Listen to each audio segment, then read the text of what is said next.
জুমার দিন এমন একটা দিন যে দিনটা নূরে ভরপুর দিন। সুবহানাল্লাহ। জুমার রাত্র এমন একটা রাত যে রাত্রটা নূরে ভরপুর রাত। সুবহানাল্লাহ। আর এই পবিত্রতম দিনে আল্লাহ সুবহানাহু ওয়া তাআলা আপনি আমাদেরকে আল্লাহর ঘরে হাজির করে দিয়েছেন, আমরা হাজির হতে পেরেছি। এই জন্য আমরা সকলে হৃদয় উজাড় করে আবারও আল্লাহ শুকর আদায় করি। আমরা সকলে বলি আলহামদুলিল্লাহ। আল্লাহ সুবহানাহু ওয়া তাআলা আপনি আমাদেরকে আজকে আল্লাহর ঘরে হাজির করে দিয়েছেন এমন একটা মাসে আমরা সবাই নামাজ পড়ার জন্য আসছি, আল্লাহকে সিজদা করার জন্য এসেছি, আল্লাহকে রাজি খুশি করার জন্য এসেছি। এমন একটা মাসে এসেছি, এই মাসের নাম আরবিতে হলো রজব মাস। এই মাসের নাম কি? রজব মাস। এই মাসে আল্লাহ সুবহানাহু ওয়া তাআলা আল্লাহর হাবিব সাল্লাল্লাহু আলাইহি সাল্লামকে আল্লাহর কাছে দাওয়াত দিয়া আল্লাহর সান্নিধ্যে নিয়ে উম্মতের জন্য নামাজ দিয়েছিলেন। জোরে বলুন সুবহানাল্লাহ। কি দিয়েছিলেন? নামাজ। যে নামাজ আপনারা দূর দূরান্ত থেকে অনেক দূর থেকে চলে আসছেন, এই নামাজ আল্লাহ পাক আমাদের নবীকে এই রজব মাসে আল্লাহ পাকের সান্নিধ্যে নিয়েছিলেন, নিয়ে মুমিনকে উপহার হিসাবে আল্লাহ সুবহানাহু ওয়া তাআলা নামাজ দিয়েছেন। আর আল্লাহ পাক আল্লাহর হাবিবকে নিয়েছেন, এই নেওয়াটাকে কোরআনের ভাষায় এটা দলিলে কিতি বলা হয়। আল্লাহ সুবহানাহু ওয়া তাআলা কোরআনুল কারিমে এই ঘটনাকে, এই মেরাজের ঘটনাকে কোরআনুল কারিমে আল্লাহ সুবহানাহু ওয়া তাআলা কোট করে দিয়েছেন। আল্লাহ রাব্বুল আলামিন বলেন, বিসমিল্লাহির রহমানির রহিম, সুবহানাল্লাযী আসরা বিআবদিহি লাইলাম মিনাল মাসজিদিল হারামি ইলাল মাসজিদিল আকসা। সেই মহান আল্লাহ বহুত পবিত্র মনিব, আল্লাযী যিনি আসরা ইসরা করিয়েছেন, ভ্রমণ করিয়েছেন, বিআবদিহি তাহার হাবিব তাহার বন্ধু নবী মুহাম্মদ রাসূলুল্লাহ সাল্লাল্লাহু আলাইহি সাল্লামকে লাইলান রাত্রের কিছু অংশে মিনাল মাসজিদিল হারামি ইলাল মাসজিদিল আকসা, মসজিদে হারাম অর্থাৎ বাইতুল্লাহ থেকে বাইতুল মুকাররমে আল্লাহর হাবিবকে আল্লাহ পাক রব্বুল আলামিন রাত্রিকালীন ভ্রমণ করিয়েছেন। আল্লাহ পাক আল্লাহর হাবিবকে দাওয়াত দিয়ে বাইতুল্লাহ থেকে সরাসরি বাইতুল মাকদাসে নিয়েছেন। এখন বাইতুল মাকদাস কোথায় জানেননি সবাই? বাইতুল মুকাদ্দাস ফিলিস্তিনে। এটা কোথায়? ফিলিস্তিন। বর্তমানে অনেকে বলেন এটা ইসরায়েল। এটা হলো মুসলমানের ভূখণ্ড, এটা হলো পবিত্র খণ্ড, এটা পবিত্র ভূমি, এটা মুসলমানের ভূমি। কাবা শরীফ আপনি জিয়ারতের জন্য, যেমন আজকে অনেকেই মসজিদে চলে আসেন, তিনটা মসজিদের কথা জিয়ারতের ব্যাপারে স্পেশাল ভাবে রাসূল বলেছে। সুবহানাল্লাহ। এক নম্বর হলো তোমরা যেন বাইতুল্লাহ শরীফে যাও, বাইতুল্লাহ যেন তোমরা জিয়ারত করো, বাইতুল্লাহ শরীফে যেন মানুষ যায়। আল্লাহর ঘরে যদি কোনো মানুষ এক রাকাত নামাজ পড়ে, আল্লাহ রাব্বুল আলামিন 1,00,000 রাকাতের সওয়াব তার আমলনামার মধ্যে দিয়ে দেয়। এই জন্য আপনারা যারা হজ করতে পারেন না, অনেক মুরব্বিরা আছেন যেতে পারেন নাই, এখন উমরার ব্যবস্থাপনাটা অনেক সহজ আছে। আল্লাহর কাছে মাঝে মাঝে দোয়া করবেন, অথবা ছেলে মেয়েরা যদি বিদেশে থাকে বলবেন, বাবারে আল্লাহর ঘরটা যদি একবার দেখায় দিতা, একটা উমরাও যদি করতে পারতাম, সারা জিন্দেগি যেই ঘরের দিকে তাকায় তাকায় আমরা নামাজ পড়েছি, আমরা ওই ঘরটা যদি একবার দেখতে পারতাম, আল্লাহর ঘরটা যদি একবার ধরতে পারতাম, এই কলিজা ঠান্ডা হয়ে যেত। এই জন্য আল্লাহর কাছে কাঁদবেন। এক রাকাত নামাজ পড়লে 1,00,000 রাকাতের সওয়াব। সুবহানাল্লাহ। আপনার জিন্দেগিতে, আপনার সারা জিন্দেগিতে তো 1,00,000 রাকাত নামাজ আমরা নফল নামাজ পড়তে পারি না। আর যদি কেউ মসজিদে নববীতে, মদিনা শরীফে যদি যাইয়া, কেউ দুইটা রওয়ায়াত আছে, কেউ বলেছেন 25,000, কেউ বলেছেন 50,000। মসজিদে নববীতে যদি কেউ এক রাকাত নফল নামাজ পড়েন, আল্লাহ রাব্বুল আলামিন তার আমলনামার মধ্যে 50,000 রাকাতের সওয়াব দিয়ে দেন। এই যে বাইতুল মুকাদ্দাস, এটার নাম হলো ফিলিস্তিন। এই ফিলিস্তিন মসজিদে যদি কেউ গিয়ে নামাজ পড়ে, আল্লাহ পাক তাকেও 20,000 রাকাত নামাজের সওয়াব দিয়ে দিয়ে জোরে বলুন সুবহানাল্লাহ। আমরা অনেকেই বাইতুল্লাহ গিয়েছি, বাইতুল মসজিদে নববীতে গিয়েছি, কিন্তু আমরা অনেকেরই সম্ভব হয় না ফিলিস্তিনে বাইতুল মুকাদ্দাসে যাওয়া সম্ভব হয় না। কিন্তু আলহামদুলিল্লাহ আমি জার্মানিতে থাকি। গত 2 বছর আগে আমরা জার্মান সিটিজেনশিপ হওয়ার কারণে এবং জার্মান পাসপোর্ট হওয়ার কারণে আমি জার্মান থেকে তেল আবিব হয়ে সেই ফিলিস্তিনে গিয়েছিলাম। কি জন্য গিয়েছিলাম? সারা জিন্দেগি এই আয়াতের উপর আমরা তাফসীর পড়েছি, এই আয়াতের উপর অনেক কিছু আমরা গবেষণা করেছি, দেখেছি। কিন্তু আল্লাহ রাসূল সাল্লাল্লাহু আলাইহি সাল্লামকে আল্লাহ পাক রব্বুল আলামিন কেন বাইতুল্লাহ থেকে সরাসরি আল্লাহর সান্নিধ্যে নিলেন না? কেন বাইতুল্লাহ থেকে আল্লাহর হাবিবকে বাইতুল মাকদাসে নিয়ে গেলেন? এই জন্য উলামায়ে কেরাম যারা হাক্কানীরা আছেন, কোরআনের আয়াতকে বাস্তব বুঝতে হলে সে ফিলিস্তিনে যেতে হবে। আল্লাহর হাবিবকে আল্লাহ পাক কেন নিয়েছিলেন তার অনেক কথা আছে। আমি যতটুকু সংক্ষেপে আমি ইনশাআল্লাহ আপনাদের কাছে এটা আলোচনা করব। আল্লাহ যেন তৌফিক এনায়েত করে, আমরা বলি আমিন। আল্লাহ পাক রব্বুল আলামিন আল্লাহর হাবিবকে দাওয়াত দিলেন, বন্ধু আপনাকে জিবরাইল আমিন চলে আসলো বুরাক নিয়ে।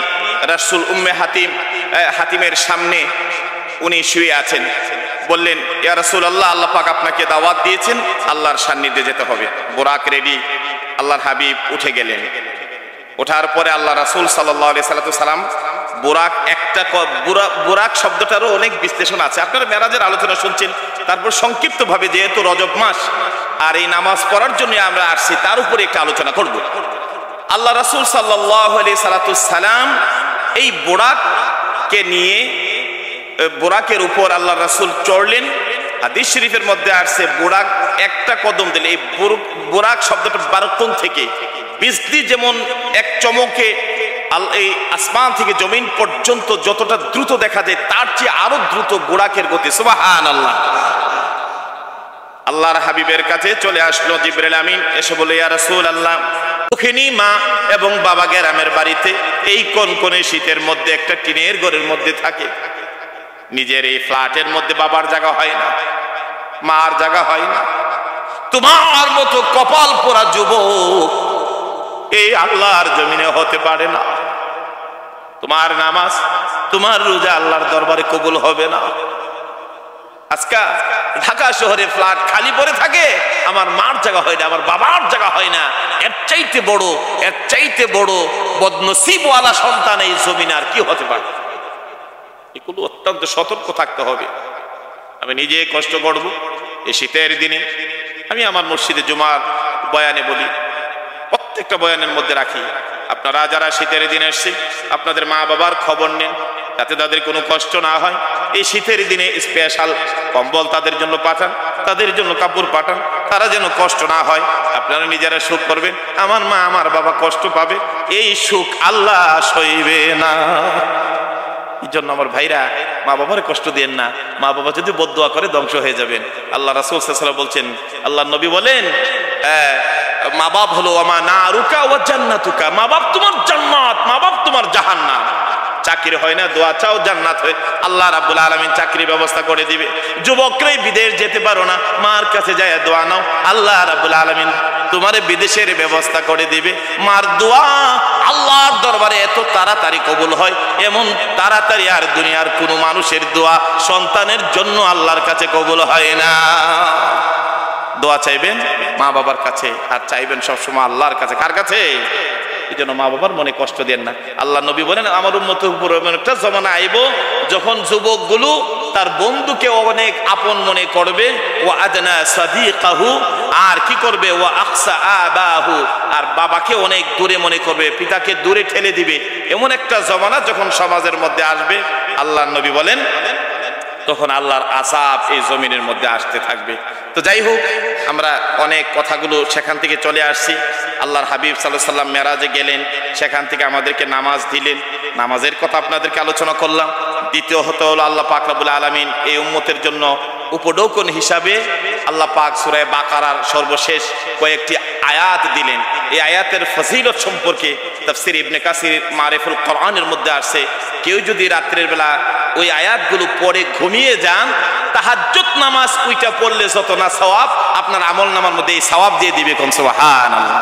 আমরা যেন এই আয়াতগুলো রমাদান মাসে যেন সমস্ত যুবকেরা এবং সমস্ত মুরব্বীরা যারা আছেন, এই বছর রমাদানে কত বড় গুরুত্বপূর্ণ আয়াত, এই আয়াতগুলো আপনারা এবছর মুখস্থ করবেন এবং চেষ্টা করবেন এই আয়াতটা যেন আপনার নিজের জীবনে আমল করতে পারেন।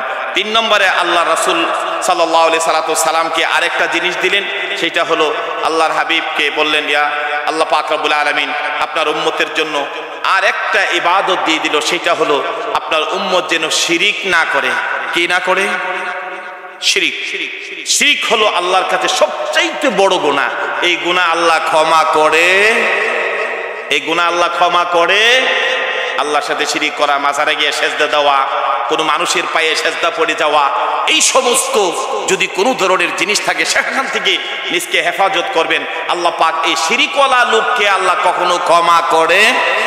আল্লাহ রাব্বুল আলামিন বলে দিলেন, বন্ধু আমার, আপনার উম্মতের মধ্যে যদি শিরিক না করেন, আল্লাহর সাথে যদি কাউকে শরীক না করে, শিরিক সারা জীবনে যত গুনাহ করেছো, আর তুমি যদি আল্লাহর কাছে তওবা করো, আল্লাহ জীবনে এই গুনাহগুলো হয়ে গেছে, আল্লাহ গো তোমার কাছে মাফ চাই।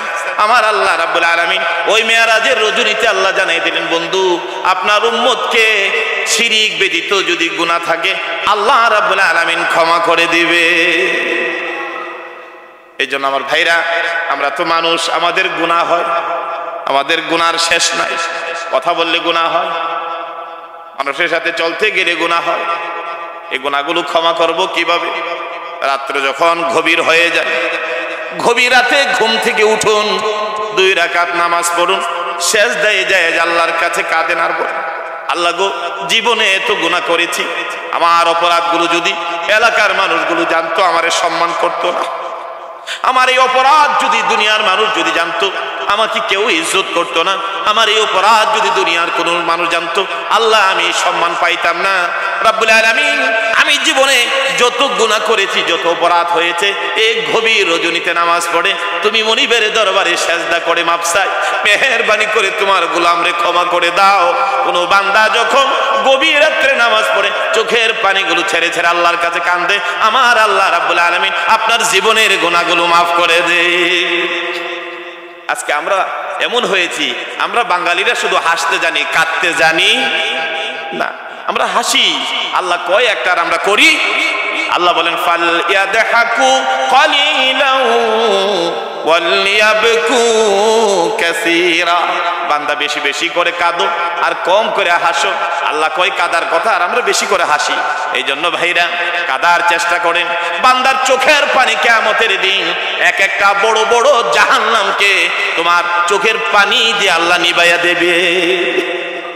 এই জন্য গভীর রাতে উইটা জীবনের গুনাহগুলোর কথা স্মরণ করে আল্লাহর কাছে কাঁদেন, আল্লাহ জীবনে যত অপরাধ হয়েছে তোমার কাছে ক্ষমা চাই, আল্লাহ চলার বলার পথে তুমি মাফ করে দাও। বান্দা যখন গভীর রাত্রে আল্লাহর কাছে দোয়া করে, আল্লাহ রাব্বুল আলামিন গভীর রজনীর এই দোয়া, বান্দার এই কান্নার কারণে আল্লাহ রাব্বুল আলামিন বান্দাকে ক্ষমা করে দেয়। কারণ হাদিস শরীফে রাসূল বলেছেন, আল্লাহ পাক রাব্বুল আলামিন শুধু কদরের রাত্র না, প্রত্যেক দিন রাত্রে, রাত্রি শেষ ভাগে এসে, রাত্রি শেষ সময়ে এসে আল্লাহ ডাকতে থাকে। আমরা তো সারাদিন আল্লাহকে ডাকি, আর আল্লাহ একটা সময় আছে আয়েশা আপনাদেরকে ডাকে। সরে বলো সুবহানাল্লাহ। আমরা এখন আল্লাহকে ডাকার জন্য আসছি, সেজদা দেবো, আল্লাহকে ডাকবো, কিন্তু আল্লাহ একটা সময় আছে আপনাকে আয়েশা ডাকে, ও আল্লাহর বান্দা, ও আমার বান্দা তুমি উঠো। এটা কোন সময়? এটা তাহাজ্জুদের সময়, জোরে কোন সুবহানাল্লাহ। ওই সময় আল্লাহ এসে ডাকে, বান্দা উঠো, আলা মুস্তাগফিরিন, আসনি কেউ, আমি আল্লাহর কাছে তোর গুনাহগুলো ক্ষমা চাইবি, আমি আল্লাহ তোরে মাফ করে দিব। আলা মুস্তারজিকিন, আছো কি কেউ রিজিকের কষ্ট আছো, আছো কি অসুস্থ, তোমার জীবনের কত দুঃখ বেদনা যন্ত্রণা কষ্ট আমি আল্লাহর কাছে চাও, আমি আল্লাহ তোমাকে এই শেষ রাতে আমি আল্লাহ রাব্বুল আলামিন আমি সব তোমাকে দিয়ে দেব। সুবহানাল্লাহ। আমরা তো রাত্রে 12টা-1টা পর্যন্ত সারা পৃথিবীর খবর জেনে ঘুমাইতে ঘুমাইতে তো 2টা বেজে যায়, তো আবার শেষটাই তারা আমাদের আসেনি বেশা, ফজরই তো নাই।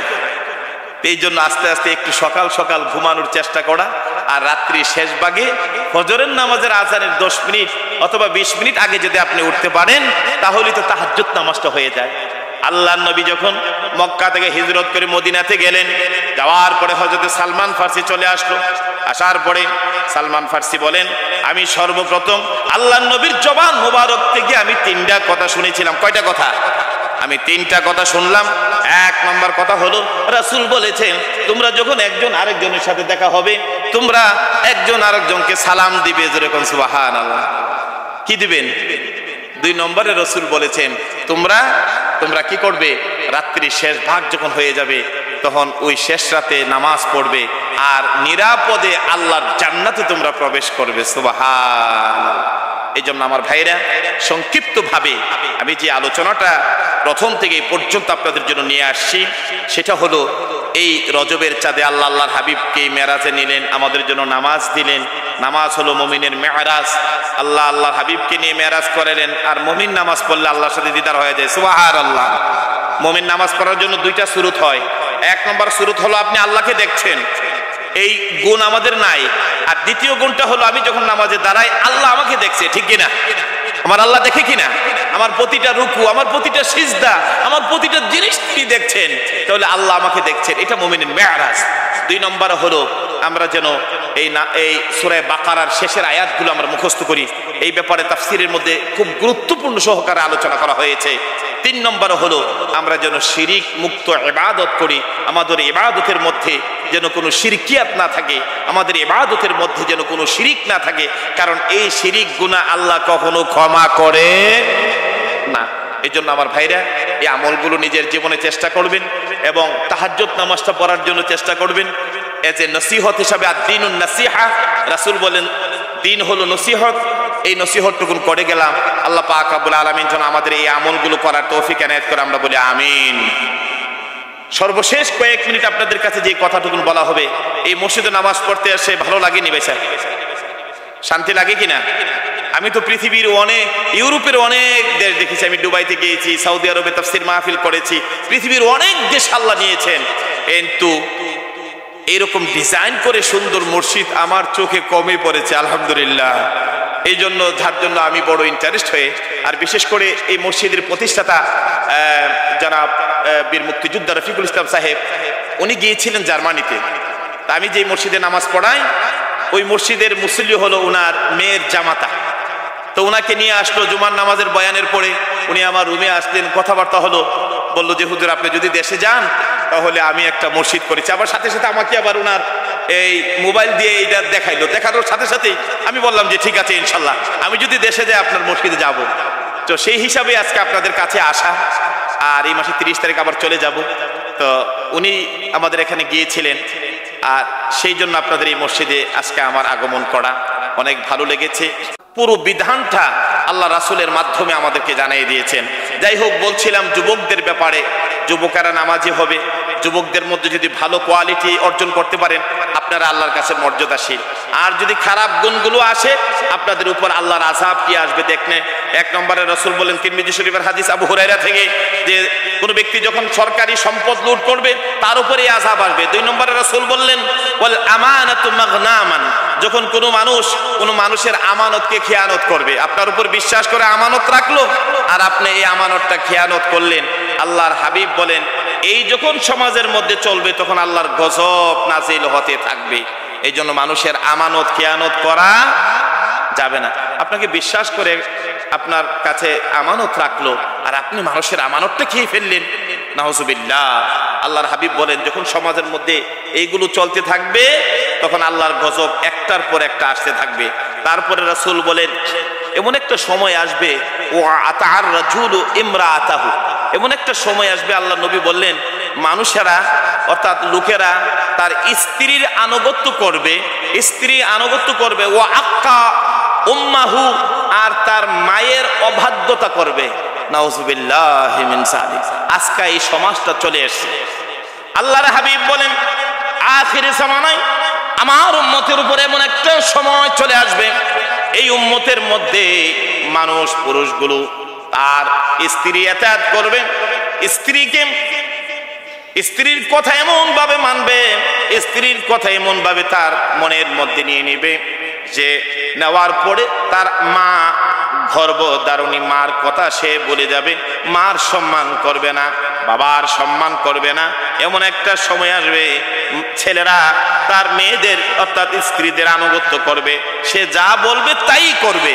রাসূল বলেন ও আক্কা উম্মাহু, আর মার কথাতে তখন সে শুনবে না, মায়ের নাফরমানি করবে। মা যদি কয় একটা করবে আর একটা, মার সাথে বেয়াদবি করবে, মার উপর অত্যাচার করবে। নাউযুবিল্লাহি মিন যালিক।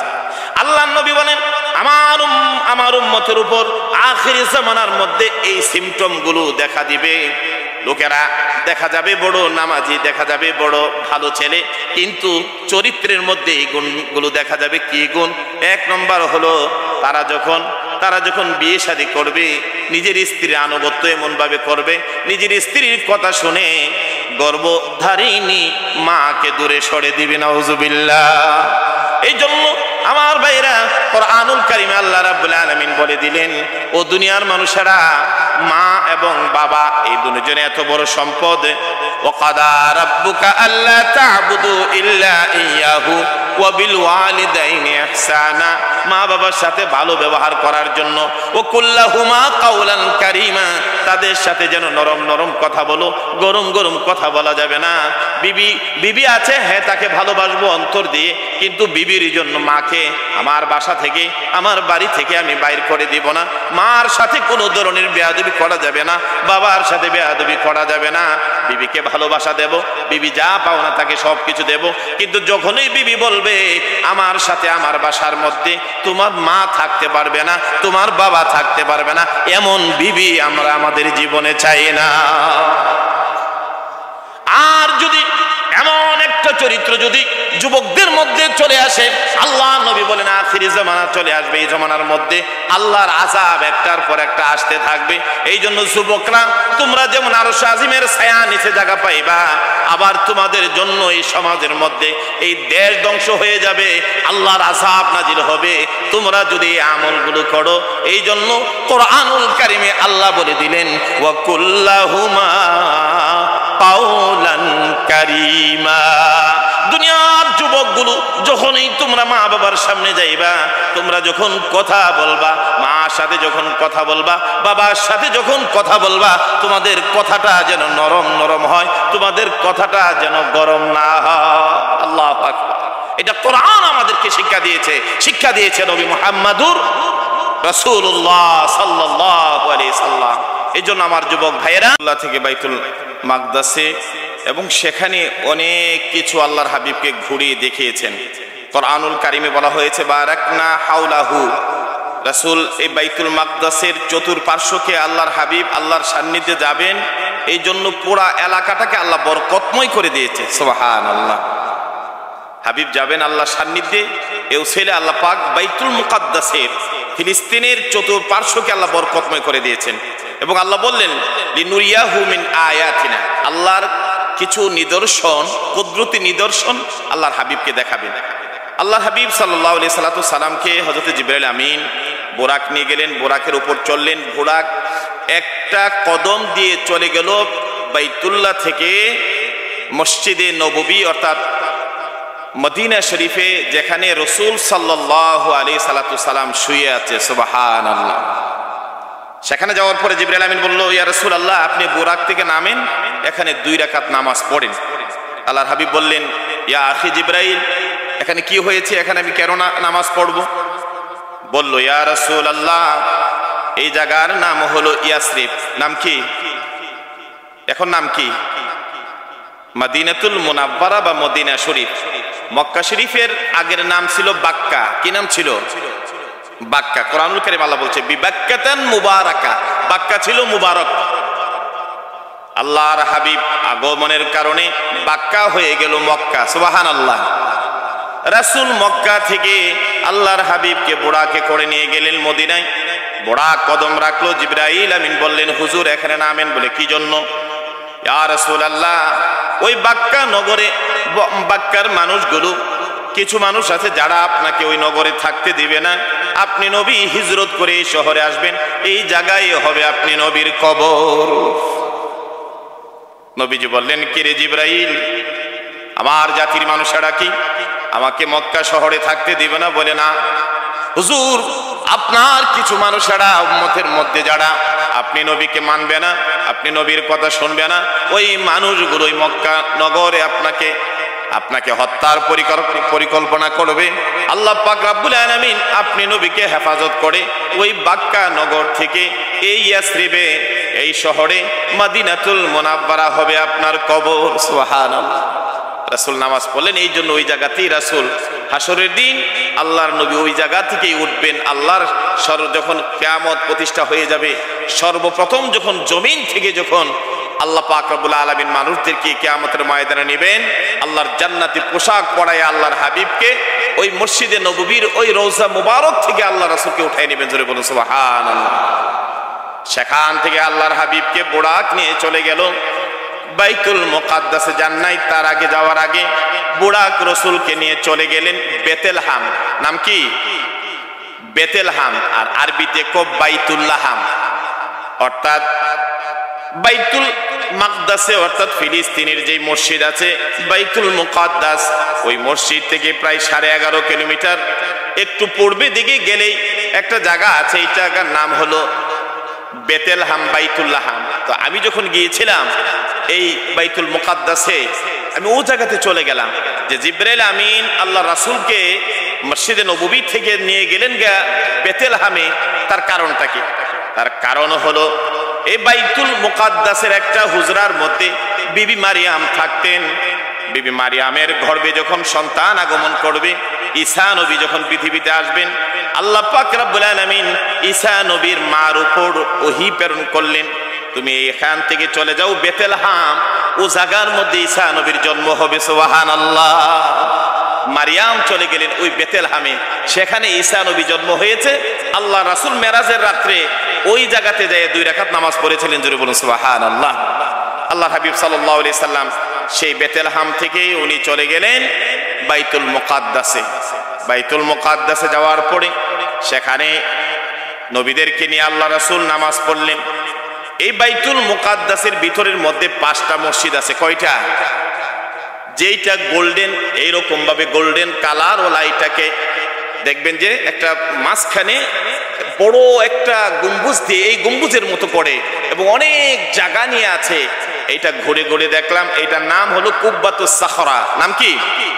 কুব্বাতুস সাখরা। আল্লাহর হাবিব সাল্লাল্লাহু আলাইহি সাল্লাম একটা ও জায়গার মধ্যে বড় পাথর আছে, আমি দেখলাম ওই পাথরটার চতুর্দিকে গুড়ে কাঠ দিয়ে তারা বাউন্ডারি করে রেখেছে। আর ওই পাথরের নিচটা খোলা, সেখানে যাইয়া অনেক মানুষ এইভাবে নামাজ পড়েন, আল্লাহর কাছে দোয়া করেন। আল্লাহর হাবিব ওই পাথরের উপর থেকে ইমামতি করে, লক্ষাধিক নবীদের ইমামতি করে। আল্লাহর হাবিব সাল্লাল্লাহু আলাইহি সাল্লাম 7 আসমান পাড়ি দিয়া আল্লাহর সান্নিধ্যে চলে গেলেন। বলুন সুবহানাল্লাহ। এখানে তো মেরাজের অনেক ঘটনা আল্লাহ রাব্বুল আলামিন হাদিসের মধ্যে 20 জন রাবি, 20 জন সাহাবী বুখারী শরীফের মধ্যে এই মেরাজের ঘটনা আপনার আলোচনা করেছে মুতায়াতির ভাবে, অত্যন্ত অকাট্য ভাবে, যেটা অস্বীকার করার কোনো শক্তি নাই। আল্লাহর হাবিব সাল্লাল্লাহু আলাইহি সাল্লামের এই মেরাজ, আল্লাহর হাবিব সাল্লাল্লাহু আলাইহি সাল্লাম আল্লাহর সান্নিধ্যে চলে গেলেন। আল্লাহর হাবিবের সাথে সাক্ষাৎ হলো, দেখা হলেন। আল্লাহ পাক রব্বুল আলামিন আল্লাহর হাবিবকে 3টা জিনিস দিলেন। কয়টা জিনিস দিলেন? 3টা জিনিস দিলেন। 3টা জিনিস আল্লাহর হাবিবকে দিলেন যে এইগুলো আপনার এবং আপনার উম্মতের জন্য আল্লাহ পাক রব্বুল আলামিন দিয়েছেন। 1 নম্বর দিয়েছেন নামাজ। 1 নম্বর কি? সাক্ষাৎ শেষ হলো, নবীজি আবার চলে আসবেন। আল্লাহ পাক রব্বুল আলামিন আল্লাহর হাবিবকে বললেন, আমি আপনাকে 3টা জিনিস দিলাম। 1 নম্বর দেওয়া হলো, হাবিব আপনি আমার কাছে চলে আসছেন, আমি আপনাকে উপহার হিসাবে আপনার উম্মতের জন্য আমি 3টা নিয়ামত দিলাম। 1 নম্বর হলো আপনার জন্য, আপনার উম্মতের জন্য আমি নামাজ দিয়ে দিলাম। যেরকম সুবহানাল্লাহ। কি দিল? নামাজ। নামাজ হলো আসসালাতু মি'রাজুল মুমিনিন, নামাজ হলো মুমিনের মেরাজ, নামাজ হলো আল্লাহর দিদার। সুবহানাল্লাহ। নামাজ জান্নাতের চাবি, নামাজ মানুষের জীবনের সফলতা, নামাজ মানুষের জীবনের উন্নতি, অগ্রগতি, সব কিছু আল্লাহ পাক রব্বুল আলামিন এই নামাজের মধ্যে দিয়েছে। যেরকম সুবহানাল্লাহ। নামাজের মধ্যে কোয়ালিটি আছে। আমরা কেউ জুমার দিনে শুধু নামাজ পড়ি, আমরা কেউ ঈদের দিনে নামাজ পড়ি, আমরা কেউ 5 ওয়াক্ত নামাজ পড়ি। সুবহানাল্লাহ। কিন্তু নামাজি হলো ওই ব্যক্তি যখন আসান হয়ে যাবে, এক ব্যক্তি যখন নামাজ পড়ার পরে ফজরের নামাজ পড়লেন, আবার যখন জোহরের নামাজের আজান হয়ে যাবে, ওই নামাজের জন্য দিলটা কাঁদবে, আমি কতক্ষণে আবার আমি মসজিদে চলে যাব। এই জন্য আল্লাহ রাব্বুল আলামিন কোরআনুল কারীমে বললেন, যাদাতুহু ঈমানা ওয়া আলা রাব্বিহিম ইয়াতাওয়াক্কালুন। মুমিনের ঈমান কোন সময় বেড়ে যায়, আবার কোন সময় কমে যায়। হুজুর ঈমান বাড়ে এবং কমে কেমনে? একবার নামাজ পড়ার পরে যদি আরেকটা নামাজের জন্য মুমিনের দিলটা ছটফট করে, অথবা কোনো নামাজ কাজা হয়ে গেল, অথবা কোনো নামাজ আপনার ছুটে গেল, ওই মুমিন যদি নামাজের জন্য তার মনটা কাঁদাকাটি শুরু করে, আল্লাহ গো আমি তো নামাজটা পড়তে পারলাম না, নামাজটা চলে গেল, এইটা যদি মুমিনের দিলের মধ্যে হয়, তখন আল্লাহ মুমিনের দিলের মধ্যে ঈমান বাড়ায়া দেয়। এমন নামাজি হতে হবে, এমনটা না যে আপনি জুমার নামাজ পড়বেন আবার আরেক জুমা পড়বেন। এমন নামাজের মর্যাদা আল্লাহর কাছে নামাজ ছাড়ার মুসলমানের অর্থাৎ পুরুষদের আপনার কোনো ধরনের বিনা কারণে অনুমতি নাই যে আপনি যে কোনো ভাবে আপনি নামাজটা ছেড়ে দিবেন।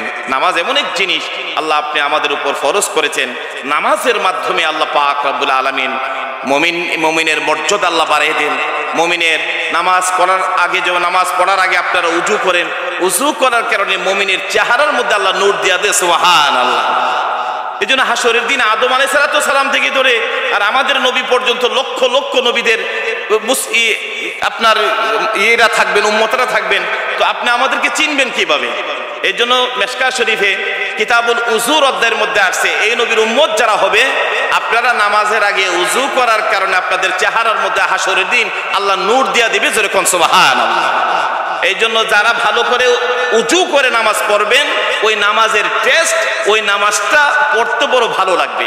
আর যারা উজুটা ভালো হবে না, নামাজের মধ্যে দেখবেন ওইদিকে তাকাইবেন, আপনার মন ছটফট করবে। এই জন্য উজুটা একটা গুরুত্বপূর্ণ জিনিস।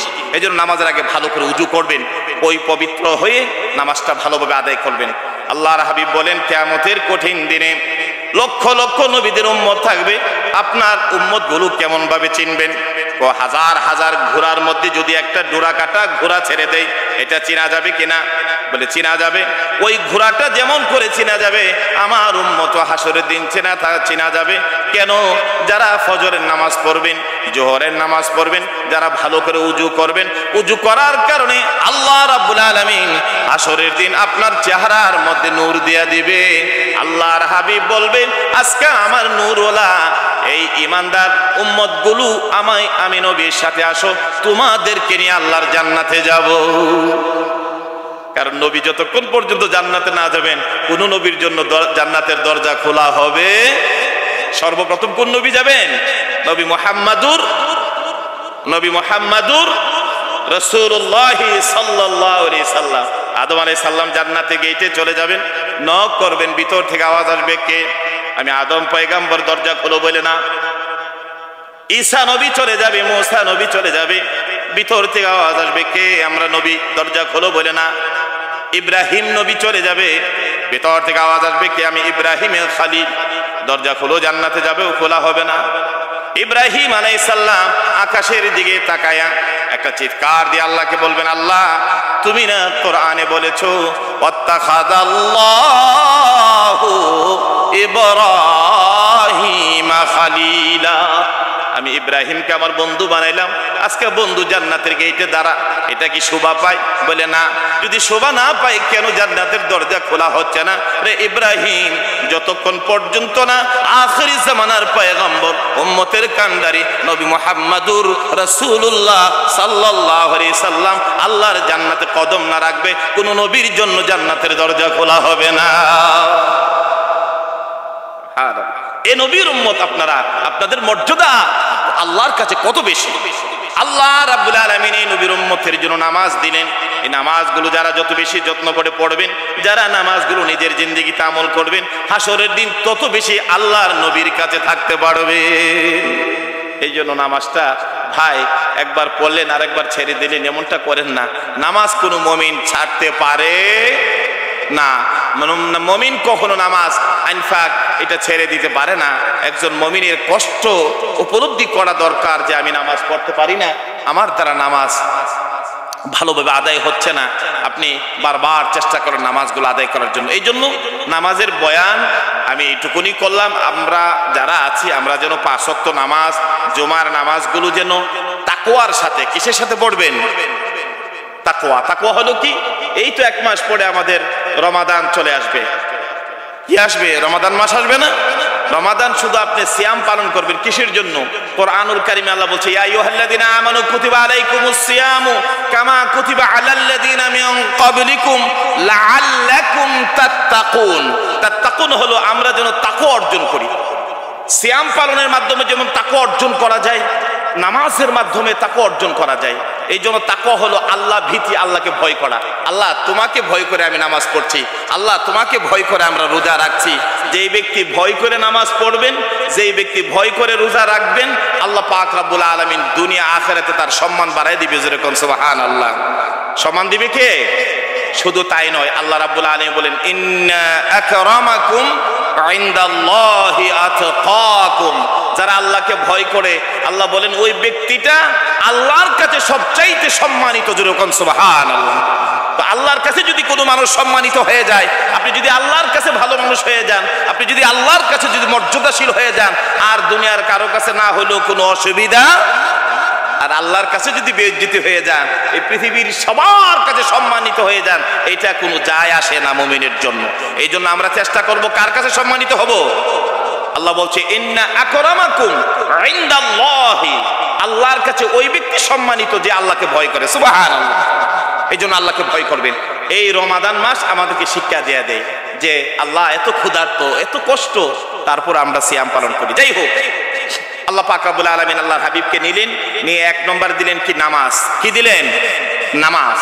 2 নম্বর আল্লাহ রাব্বুল আলামিন আল্লাহর হাবিবকে আর একটা জিনিস দিলেন, কোরআনুল কারীমের সূরা বাকারার সর্বশেষ আয়াতগুলো, সর্বশেষ আয়াত আল্লাহর হাবিবকে উপহার দিলেন। যেরকম সুবহানাল্লাহ। সর্বশেষ আয়াত সূরা বাকারার। পারেননি আপনারা সবাই? অনেকেই পারেন না। আমানার রাসূলু বিমা উনজিলা ইলাইহি মির রাব্বিহি ওয়াল মুমিনুন কুল্লুন আমানা বিল্লাহি ওয়া মালাইকাতিহি। সেখান থেকে শেষ আয়াত পর্যন্ত এই আয়াতটা আল্লাহর হাবিবকে উপহার দিয়েছে মেরাজের রাত্রে আল্লাহ পাক স্বয়ং আল্লাহর হাবিবকে। যেরকম সুবহানাল্লাহ। আল্লাহর আরশ আজিম, আল্লাহর সব কিছু সৃষ্টি হওয়ার 2000 বছর আগে এই আয়াত আল্লাহ পাকের খাজানার মধ্যে আল্লাহ লিখিত রেখে দিয়েছে। যেরকম সুবহানাল্লাহ। এই আয়াত আল্লাহর হাবিবকে দিয়েছে। হযরত আব্দুল্লাহ ইবনে মাসউদ থেকে বর্ণিত হাদিস, আর অন্যান্য সাহাবীর থেকে হাদিসটুকু এসেছে, কেউ যদি রাত্রের বেলা এই আয়াত যদি পড়ে ঘুমিয়ে যায়, আপনি তাহাজ্জুদ নামাজ পড়লে যত না সওয়াব, আল্লাহ পাক রব্বুল আলামিন ওই ব্যক্তির আমল নামার মধ্যে তাহাজ্জুদ নামাজ রাত্রের বেলা ওইটা পড়লে যত না সওয়াব, এত সওয়াব আপনাদের আমল নামায় আল্লাহ দিয়ে দিবে। এইটা হযরত ওমর রাদিয়াল্লাহু তাআলা আনহু বলেন, এটা প্রত্যেকের উচিত এই যে সূরা বাকারার সর্বশেষ এই আয়াতগুলো মুখস্থ করা। এই রমাদান মাস আসতেছে, কোরআন নাজিলের মাস। এই যে ছোট সময় অনেক ভাইরা পড়ছিলেন, বিশেষ করে বিদেশে আমরা যারা আছি, জার্মানিতে অনেক মানুষে বিদেশে পাড়ি দেওয়ার পরে যারা এই দেশ থেকে কোরআন পড়ে শিখে গিয়েছেন, ওই দেশে যাওয়ার পরে এই মানুষগুলো আর কোরআন পড়তে পারেন। তার কর্ম, তার কাজ তাকে এমন পাগল করে ফেলে, এমন ভাবে পাগল হয়ে যায় যে যেই মা বাবা কষ্ট করে কোরআন পড়া শিক্ষা দিয়েছিল, কোরআন তাকে শিখিয়েছিল, ওই দেশে যাওয়ার পরে অনেক ছেলেরা কর্মব্যস্ততায় সেই যুগে মানুষগুলো আল্লাহর কোরআনকে ভুলে যায়। শুধু জার্মানিতে নয়, আমি আমেরিকাতে গিয়েছিলাম 3-4 মাস আগে, মিশিগানে গিয়েছিলাম, নিউ ইয়র্কে গিয়েছিলাম, সেখানেও দেখলাম। আবার আলহামদুলিল্লাহ এখন নতুন নতুন মাদ্রাসা হচ্ছে, সেখানে বিদেশি ছেলেরা উলামা হচ্ছে। আর আমার দেশ থেকে যারা কোরআন পড়া শিখে গিয়েছে, তারা এমন পাগল হয়ে গেল, অনেকেই কোরআন পড়া ভুলে যাচ্ছেন। যদি বলি ভাই কোরআনটা পড়েন একটু, বলে হুজুর পড়া তো ভুলে ফেলেছি। আল্লাহু আকবার। এই জন্য আপনারা যারা মুরব্বীরা আছেন, আমার যুবকেরা আছো, এই কোরআন পড়া শেখো, কোরআনটাকে বুকের মধ্যে লালন পালন করো, তোমাদের মর্যাদা আল্লাহর কাছে অনেক বেশি। আসরের দিন যুবকদের মর্যাদা অনেক বেশি হবে যারা এই যৌবনকালে আল্লাহর ইবাদত বন্দি করে। সুবহানাল্লাহ। 7 প্রকার লোক, যখন মানুষ 50,000 বছর কিয়ামতের ময়দানে দাঁড়িয়ে থাকবে, 50,000 বছর। কত বছর? সেই মুসিবতের দিনে আল্লাহ রাসূল বুখারী মুসলিমে হাদিসটা আসছে আবু হুরায়রা থেকে, সেই কঠিন দিনে আল্লাহ পাক রব্বুল আলামিন 7 প্রকার লোককে, 7 শ্রেণীর লোককে আল্লাহ পাকের আরশ আজিমের ছায়া নিচে জায়গা করে দিবে। সুবহানাল্লাহ। তো এক একটা ঘটনার দিকে গেলে এক এক দিনের ওয়াজের দরকার। আমি শুধু ইঙ্গিত দিয়ে যাচ্ছি, আবার কখনো আপনাদের সাথে জীবনে দেখা হয় কিনা। তো যাই হোক, আলহামদুলিল্লাহ। তো যেটা বলছিলাম, 7 প্রকার লোকের মধ্যে 1-2টা বলি। আল্লাহ রাসূল বলেছেন, ক্বালান নবী সাল্লাল্লাহু আলাইহি সাল্লাম, আল্লাহ রাসূল বলেন, ইমামুন আদিলুন, যেই ব্যক্তি সমাজের মধ্যে ন্যায় বিচার করবে, ওই কঠিন হাসরের দিন 50,000 বছর যেদিন দাঁড়ায় থাকবে তামার জমিন হবে, ওই মুসিবতের দিন ওই ন্যায় বিচার করা ব্যক্তি আল্লাহ পাকের আরশ আজিমের ছায়া নিচে জায়গা পাবে। বলুন সুবহানাল্লাহ। এখন যারা সমাজের নেতৃস্থানীয় যারা আছেন, যারা বিচার করেন, যারা এলাকার চেয়ারম্যান আছেন, যারা মেম্বার আছেন, যারা এমপিরা আছেন, আপনারা যদি সমাজের মধ্যে নিয়ে বিচার প্রতিষ্ঠা করেন, তাহলে আপনি আলেম হতে হবে না। আল্লাহ নবী বলেন, হাসরের দিন ওই ব্যক্তি আল্লাহ পাকের আরশ আজিমের ছায়া নিচে জায়গা পাবে। সুবহানাল্লাহ। এটা তো চারটিখানি কথা না, কত বড় গুরুত্বপূর্ণ কথা যে হাসরের দিন এই জায়গাটুকুন আপনি পাচ্ছেন। 2 নম্বরে আল্লাহ নবী বলেন, ওয়াশাবুন নাশা ফি ইবাদাতিল্লাহ। অনেক যুবকদেরকে দেখে এই কথাটা হাদিসটুকুন মনে হয়ে গেল। আল্লাহ নবী বলেন যে যারা যৌবনকালে, ওয়াশাবুন নাশা ফি ইবাদাতিল্লাহ, যে সমস্ত যুবকেরা যৌবনকালে আল্লাহর ইবাদত করবে, যৌবনকালে আল্লাহর বন্দেগী করবে, যুবকেরা কিয়ামতের কঠিন দিনে আল্লাহ নবী বলেন এই যুবকদেরকে আল্লাহ পাকের আরশ আজিমের ছায়া নিচে জায়গা করে দিবে। তাহলে যুবকদের মর্যাদা আছে কিনা? আজকে যুবকদের দ্বারা আল্লাহ দুনিয়াকে উলট পালট করে দিচ্ছে। দুনিয়ার মানুষদেরকে আজকে যুবকেরা এই পৃথিবীর মানুষের জন্য মডেল হয়ে যাচ্ছে। আজকে যুবকেরা নামাজ পড়ছে, যুবকেরা দিনের দাওয়াত দিচ্ছে, যুবকেরা দিনের কাজের জন্য তারা বাহির হয়ে যাচ্ছে। এটা তো যুবকদের, মুরব্বীদের জন্য, সমাজের জন্য একটা মডেল। এই জন্য আমার ভাইরা, যুবকের ব্যাপারে রাসূল সাল্লাল্লাহু আলাইহি সাল্লাম এই কথাটা বলেছেন। কিন্তু বিশেষ করে আজকে দুঃখ হয়, আজকে সমাজের মধ্যে অনেক যুবকেরাই আছে যারা এই কথাগুলো মানে না, যাদের কারণে আজকে সমাজের মধ্যে আযাব, সমাজের মধ্যে বিভিন্ন ধরনের ফিতনা, আল্লাহর পক্ষ থেকে আযাব আসে। তিরমিজি শরীফের মধ্যে আল্লাহ রাসূল সাল্লাল্লাহু আলাইহি আবু হুরায়রা থেকে একটা লম্বা হাদিস আসছে।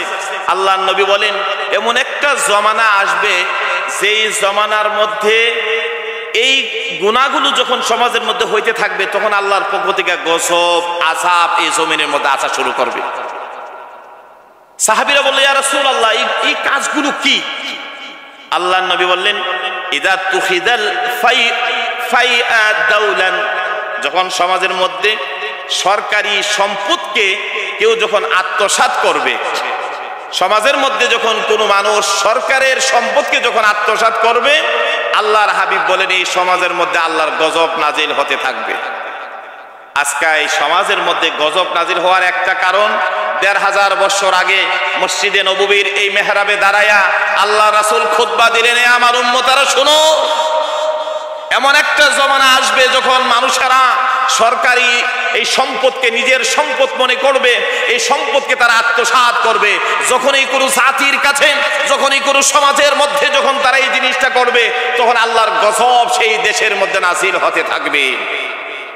আজকে আমরা সারা পৃথিবীতে, ইউরোপে, ডেনমার্কে গিয়েছি, ইটালিতে গিয়েছি, ফ্রান্সে গিয়েছি, প্রতি বছর বিভিন্ন জায়গাতে প্রোগ্রাম থাকে, সারা বিশ্ব গড়ে দেখেছি।